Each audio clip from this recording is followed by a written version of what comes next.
Bonjour à tous et bienvenue dans cette nouvelle vidéo de présentation de répliques d'Airsoft. Aujourd'hui, on va parler du MP18, deuxième modèle de chez Snowwolf. Vers la fin de la Première Guerre mondiale, Hugo Schmeisser développe le MP18. Le MP18 qui sera l'un des premiers pistolets mitrailleurs modernes jamais créés. Dès le début, Hugo Schmeisser prévoit de mettre sur son MP18 un chargeur bâton de ce style. Mais l'armée ne l'entend pas de cette oreille et lui demande d'adapter son système pour qu'il accepte les chargeurs de Luger P08 et plus précisément les chargeurs escargot. Les fameux chargeurs escargot qui sont des merdes atroces tant à approvisionner qu'à transporter ou qu'à utiliser. C'était des chargeurs qui n'étaient pas hyper fiables, difficiles à alimenter et pas très pratique à transporter. Ce n'est donc que dans les années 1920 que Schmeisser peut modifier son système et mettre enfin le fameux chargeur bâton comme celui-ci qu'il voulait mettre à la base et créer donc le MP18 modèle 2 qui ne sera malheureusement pas fabriqué en très grand nombre et qui ne servira que très brièvement sous la République de Weimar, ainsi qu'un petit peu durant le Troisième Reich, en très très petit nombre en dotation. On en retrouvera dans la Wehrmacht et dans certaines unités de police. Mais en très petit nombre, c'est assez anecdotique. Du coup, comme c'est une arme qui a été produite à très peu d'exemplaires, c'est aujourd'hui une pièce de collection très recherchée et très chère. Cette réplique me vient de chez Airsoft Entrepôt. Elle est affichée à un prix de environ 285 €. Pour tout ce qui concerne l'emballage de la réplique, je vous invite à voir l'unboxing. Bon, il a pris il a pris un coup là, mais apparemment c'est passé à côté de ce qu'il y a en dessous.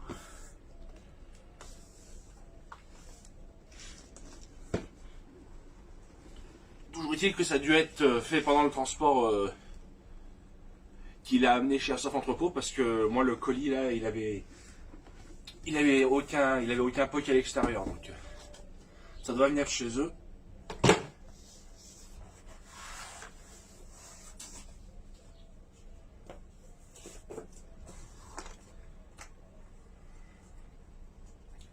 Et donc voilà, le MP18 Snowwolf, c'est finalement lui que j'ai pris parce que il y a, semble-t-il, un peu moins de travail à faire sur le bois. Et puis bon, entre ça et le MAP 38, ça c'est quand même un peu plus exotique. MAP 38, je pourrais toujours le prendre plus tard, hein, mais là j'avais un peu plus d'attirance pour le MP18. Donc là, certainement un papier de recommandation pour l'entretien des AEG. Alors nous avons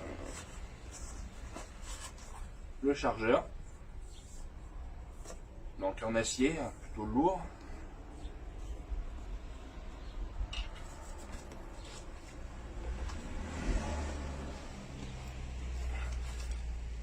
Nous avons un baby loader. Qu'est-ce qu'on a d'autre? Nous avons une affreuse sangle inutile. Nous avons un sachet de billes à grenade.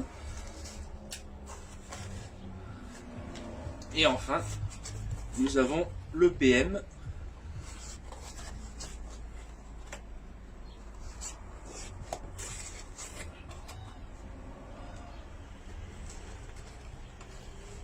Bien emballé et protégé dans sa mousse.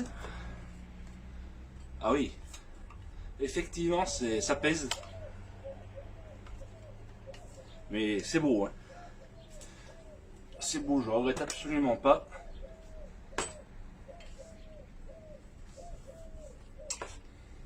C'est très impressionnant. Moi, ce qui m'attirait, c'était surtout le côté vieux PM avec le dissipateur de chaleur, le manchon en perforé comme ça. J'adore ce style de PM. Un peu style tout ce qui est MP28, tout ça. Ouais, très très sympa. Et le bois, franchement, comme le disait effectivement Neo035 dans sa vidéo, est pas dégueu. Franchement, il n'y a pas besoin de... alors vraiment en chipotant, celui qui voudra chipoter va le retoucher forcément hein, à chaque fois. Mais là, pour le coup, je pense que moi, je vais pas y toucher. Du moins pour l'instant. Ça par contre, ça sera à décaper et à polir absolument. Énormément la fenêtre d'éjection.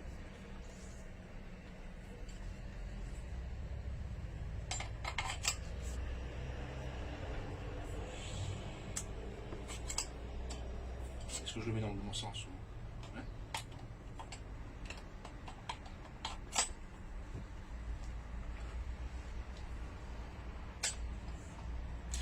Dans l'autre sens alors? Ah oui, dans l'autre sens. D'accord, ça me paraissait bizarre.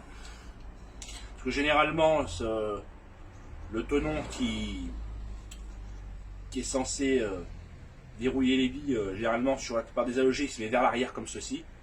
Mais là, ça se met vers l'avant. D'accord, bah formidable. Formidable. J'ai hâte d'essayer ça, de commencer à travailler dessus. Pour enlever améliorer un peu cette peinture un peu mate. Alors je vais pas m'essayer au bronzage intégral du truc.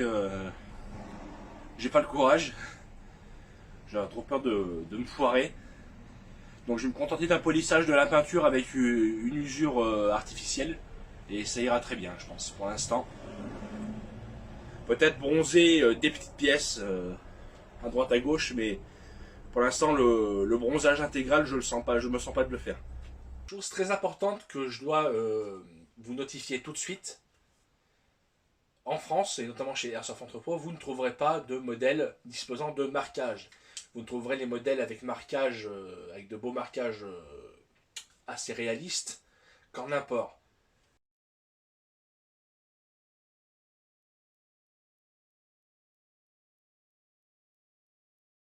J'ai moi-même eu un peu le seum quand j'ai reçu le mien, mais bon, quelque part, j'aurais dû m'en douter, hein, qu'il n'y aurait pas de marquage. Schmeisser, c'est une licence qui est détenue, je crois, par Cybergun. Je ne sais pas s'ils l'ont toujours ou si ça a changé de main. Mais bon, du coup, un gros marquage Schmeisser sur le dessus, il y avait peu de chances que j'ai un modèle marqué en l'achetant en France. Je vais passer rapidement sur la jouabilité de la réplique, son fonctionnement, la mécanique. Parce que d'une part, n'étant pas un grand fan d'AEG, c'est pas le truc c'est pas un sujet sur lequel j'ai envie de m'étaler. Ce que je peux vous dire toutefois, c'est que la réplique est largement jouable, les performances sont bonnes. Je vous affiche les mesures chronie là.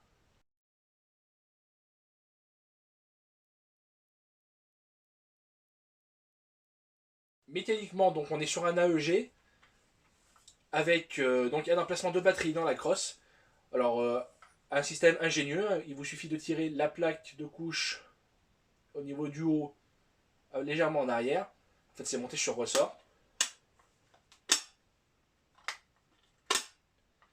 Donc vous tirez un peu et vous la basculez tout simplement. Et vous avez accès à votre compartiment batterie. Un compartiment de taille moyenne, il ne faudra pas mettre de la batterie trop grosse. Alors je vous recommande de ne pas mettre plus de 7,4 volts en lipo. Je vous mets quelques tests de tir. On a quand même une bonne portée pratique hein, de 35 mètres à peu près, 35-40 mètres. J'ai pas testé au-delà, mais on a vu quand même que ça partait quand même assez loin. Le hop-up est accessible en tirant sur le levier d'armement. Donc vous avez une molette de réglage à ce niveau-là. Voilà, un truc très classique sur un AEG. Rien de plus à ajouter. Ok, là on fait des essais à la 0,30. Étant donné la puissance, on peut se permettre de lever ce poids là. Puis on va voir, vous allez voir, on a essayé de faire un peu le réglage là, du hop-up et il n'y a pas besoin de grand chose pour la lever. Vas-y.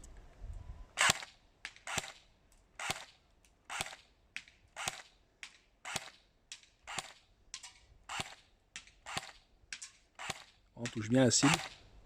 Vas-y, passe en full pour voir.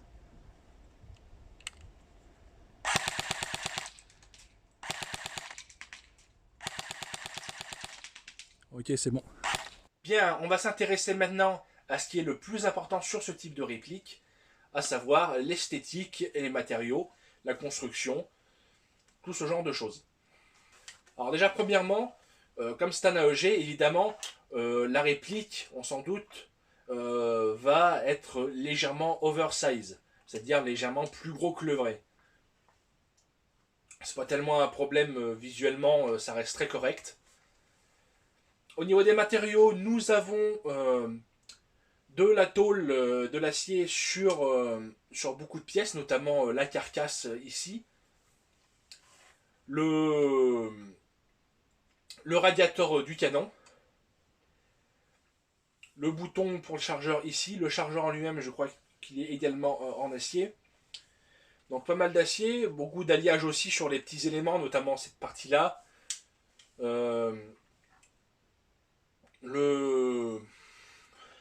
La partie puits de chargeur, je crois. À moins que enfin, je sais plus exactement, il faudrait que je revérifie. Mais voilà, il y a quelques pièces en alliage. Toutefois, c'était quand même assez solide. Alors, toute la partie pontet est également en alliage, hein, la partie pontet détente. C'est quand même assez solide. C'est quand même bien costaud. Il y a peu de jeu. Le chargeur a un très très léger jeu, quasiment négligeable. Pour le reste, toute la partie canon, tout ça, ça ne bouge pas. Il n'y a vraiment pas de jeu. Donc c'est vraiment très bien. La crosse est en bois véritable. La finition du bois d'origine, c'est celle-là. J'y ai pas touché. J'ai pas voulu m'embêter à y toucher parce que c'était déjà très bien d'origine. Donc je me suis pas fait chier à aller poncer et retravailler tout ça parce que c'était déjà très bien. Le bois est pas trop bien, donc autant le laisser comme ça. Hein. Ce que j'ai fait en revanche, c'est que j'ai poli toute la peinture qui était d'un noir mat trop moderne à mon goût d'origine. Donc polissage de la peinture. Léger ponçage sur certains endroits pour simuler un peu d'usure.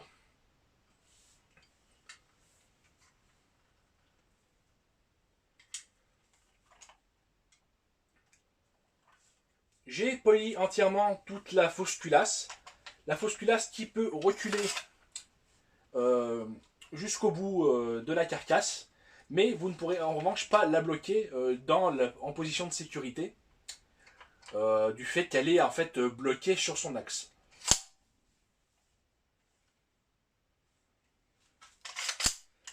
Voilà, notez que le petit bruit n'est pas désagréable. Nous avons une hausse basculante sur 2 positions.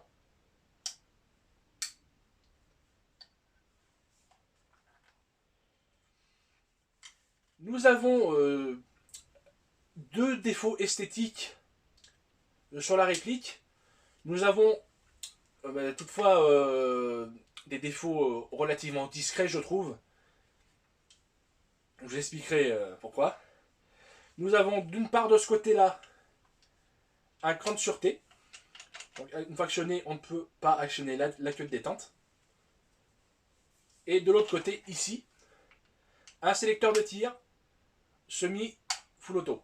Donc ce n'est pas réaliste, hein, mais ça a au moins le mérite d'être relativement discret, contrairement au MP40 AGM qui restera la référence dans la faute de goût esthétique historique, avec son gros sélecteur dégueulasse sur le côté. Ça vous ennuie si je vomis? Autre point sur l'esthétique, qui là, du coup, est assez facilement corrigeable, si vous êtes un petit peu bricoleur, c'est l'emplacement de la grenadière avant. Sur la réplique d'origine, elle est vissée là, à l'avant. Mais sur le vrai MP18, elle est à l'arrière du radiateur. Alors, pour pouvoir la changer, il va falloir que vous démontiez toute la partie avant. Donc vous allez devoir retirer toute la partie carcasse de la crosse, donc en séparant via cette vis. Puis ensuite vous allez devoir enlever différentes vis, notamment ici sous le puits de chargeur. Puis une autre petite vis BTR qui se trouve ici sur le canon, qui verrouille en fait la partie canon, qu'il va falloir enlever via ce trou. Et enfin, vous allez pouvoir séparer toute la partie avant, avec le canon et le radiateur. Et vous allez devoir ensuite dévisser par l'arrière le canon externe du radiateur, qui est en fait juste vissé à l'avant, parce qu'en fait, la grosse rondelle à l'avant ne se dévisse pas, elle est soudée. Et là, à partir de ce moment-là, vous allez pouvoir desserrer votre grenadière et la remettre au bon endroit. Autre point intéressant que Snowwolf l'a bien respecté, a été sympa de respecter par rapport au chargeur, c'est que c'est un chargeur mid-cap. Alors je ne saurais plus vous dire exactement la capacité, il faudrait regarder dans la petite fiche technique que je vous mets au début, ou dans la description, je ne sais pas encore où je vais la mettre. Toujours est-il que voilà, ça fait plaisir de ne pas avoir une grosse molette dégueulasse en dessous. A noter que, contrairement à un AEG classique où on aurait tendance à mettre le puits de bille vers l'avant et le reste vers l'arrière, là c'est l'inverse, il faut le mettre dans l'autre sens.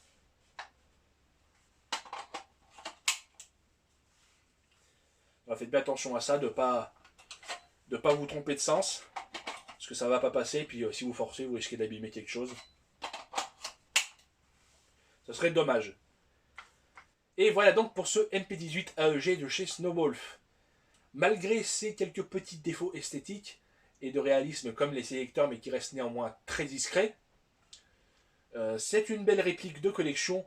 Pour peu qu'on retouche un petit peu esthétiquement toutes les parties métalliques, pour leur donner un plus bel aspect. Déplacer éventuellement cette petite grenadière, hein, c'est juste un petit peu long à faire, mais c'est pas la mort. Et en plus, comme c'est un AEG, c'est une réplique parfaitement adaptée au jeu, et les performances sont tout à fait satisfaisantes pour la pratique de l'airsoft. Donc c'est une réplique qui est à la fois belle et jouable. Alors, certains diront que pour la qualité que c'est en interne, moi je vous le dis tout de suite, j'ai pas regardé dedans, hein. C'est un AEG, limite je m'en fous en fait. Moi c'est plus pour la collection.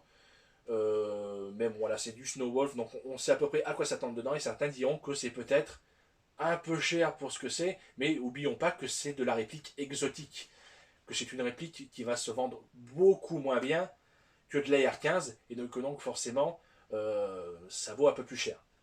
Mais franchement, pour ce prix-là, pour 280 balles et quelques, c'est franchement pas mal. Le bois est pas vilain, un petit coup de polish sur la peinture et on a un joli truc. Franchement, c'est pas volé. C'est pas volé. Moi, c'est une réplique que je vous recommande. Voilà, si vous aimez le style. D'autant que même si vous faites pas de seconde guerre avec, bon, vous pouvez pas faire du première guerre avec parce que le chargeur est anachronique. Mais même si vous faites pas de seconde guerre avec, vous pouvez toujours faire du post-apo, des trucs comme ça. Il y a plein de choses à faire avec ça. Voilà. Petit disclaimer, j'avais tourné les tests de tir il y a très longtemps et je me souvenais pas qu'elle était aussi puissante d'origine. Pourtant, sur la fiche technique, elle est donnée pour moins de 300 fps. Et là, bon, bah, ça tape autour des 390. Ce qui est quand même assez élevé pour une réplique que je qualifie de jouable. Alors après, bon, ça dépend d'où vous jouez, hein, forcément. Mais voilà. Peut-être une petite baisse de puissance, un petit changement de ressort, serait pas du luxe pour la jouabilité. Même si les performances sont satisfaisantes d'origine, pour ce type de réplique. Donc moi j'espère que cette vidéo elle vous a plu. Pour les vidéos suivantes, ça va arriver bientôt, hein. Je commence à m'y remettre un petit peu, parce que j'ai beaucoup de retard. Qu'est-ce que j'ai d'autre qui doit arriver? J'ai la Thompson Ares, la Arizaka Type 38 de chez SCT, enfin j'ai plein de choses qui arrivent.